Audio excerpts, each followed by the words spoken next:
ప్రతి ఉదయం దేవుని వాగ్దానం అనే కార్యక్రమానికి ప్రేమతో మిమ్మల్ని ఆహ్వానిస్తున్నాను. ఉదయకాల సమయంలో దేవుడు మనకిస్తున్నటువంటి వాగ్దానము ఋతు గ్రంథము 4వ అధ్యాయము 14వ వచనం చివరి భాగాన్ని ధ్యానించుకుందాం. ఋతు గ్రంథము 4వ అధ్యాయము 14వ వచనం చివరి భాగాన్ని ధ్యానించుకుందాం. ఆయన నామము ఇశ్రాయేలీయులలో ప్రకటింపబడును గాక.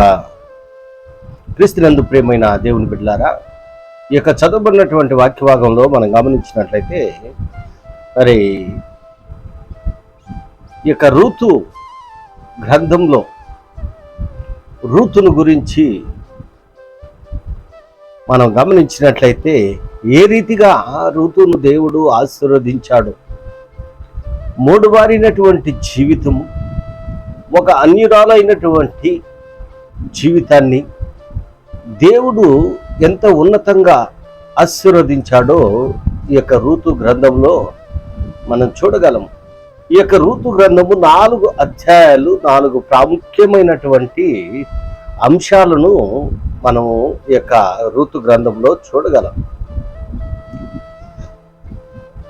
మరి ఋతు ఒక మోయాబీరాలు, ఒక అన్యురాలు, ఒక చదువులేనటువంటి విధవరాలు జీవితము ఏ రీతిగా ఆశీర్వదింపబడింది, ఏ రీతిగా ఒక ఉన్నతమైనటువంటి స్థితికి ఋతును దేవుడు చేర్చాడు అనేది 4 అధ్యాయాల్లో మనము ఒక్కొక్క అధ్యాయంలో ఒక్కొక్క అంశాన్ని మనము చూడగలం.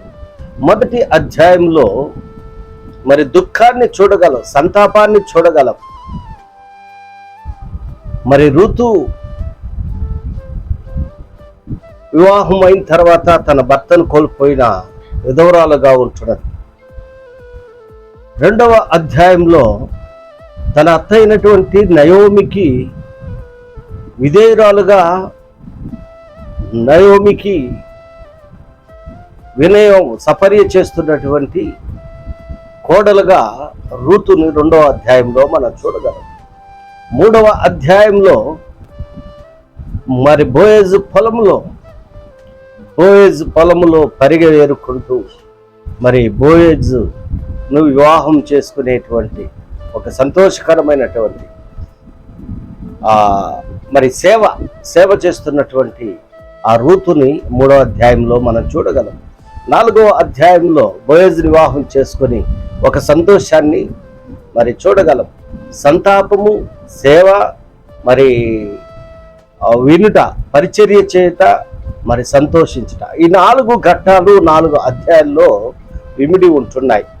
మరి ఈ యొక్క పైభాగంలో మనం గమనించిన అప్పుడు స్త్రీలు, ఈ దినమున నీకు బంధువుడు లేకుండా చేయని యెహోవా స్తుతి నొందు గాక, ఆయన నామము ఇశ్రాయేలులో ప్రకటింపబడును గాక అని ఇక్కడ దేవుని యొక్క వాగ్దానాన్ని మనం చూస్తుంటున్నాం. ఈ యొక్క వాగ్దానము ఋతు జీవితంలో దేవుడు సఫలీకృతం చేశాడు. దేవుడు మరి అత్యధికముగా ఋతును ఆశీర్వదించాడు. ఆ యొక్క బోయజును వివాహం చేసుకొని ఒక నూతన జీవితాన్ని ఋతుకు దేవుడు అనుగ్రహించాడు. ఆ యొక్క బోయజు వంశంలో నుండి దావీదు ఉద్భవించటం, ఆ దావీదు వంశంలో నుండి యేసుక్రీస్తు మరి ఉద్భవించటం, ఈ రీతిగా ఆ యొక్క వృక్షావళిని మనం గమనించినట్లయితే ఒక గనుడైనటువంటి యేసుక్రీస్తు పుట్టుకకు, ఆ వంశానికి ఋతు ఒక ధన్యురాలుగా మరి ఎంచబడి ఉంటుంది. ఈ యొక్క ఋతు దేవుడు ఏ విధంగా ఆశీర్వదించాడంటే మరి లోబడేటువంటి స్వభావం కలిగినటువంటిదిగా ఉంటున్నది ఋతు.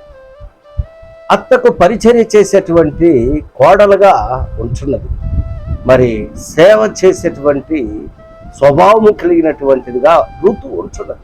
అందుని బట్టి దేవుడు మరి అంతకంతకు ఆశీర్వదించాడు.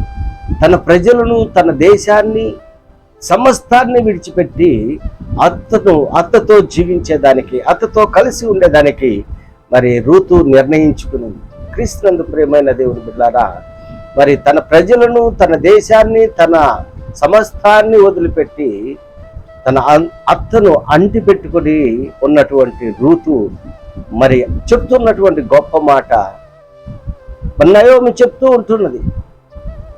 మరి పిల్లలు చనిపోయారు, నీ భర్త చనిపోయాడు, నాకు భర్త చనిపోయాడు, మరి తిరిగా నేను పిల్లలను కని మరి నీకు వివాహం చేయలేను, నీ తల్లిదండ్రుల దగ్గరకు పో, నీ దేశానికి పో అని నయోమి చెప్పినప్పుడు రూతు అంటున్నది, అట్లా అనద్దు, నీ జనమే నా జనము, నీ దేవుడే నా దేవుడు.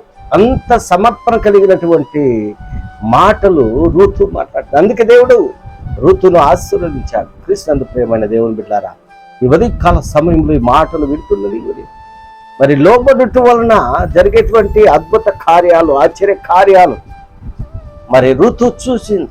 రూతు జీవితాన్ని నుండి మనము ఈ యొక్క గొప్ప సత్యాన్ని మనము నేర్చుకోగలం.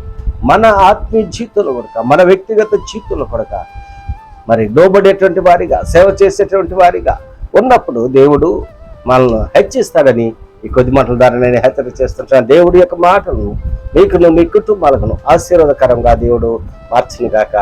ఆమేన్.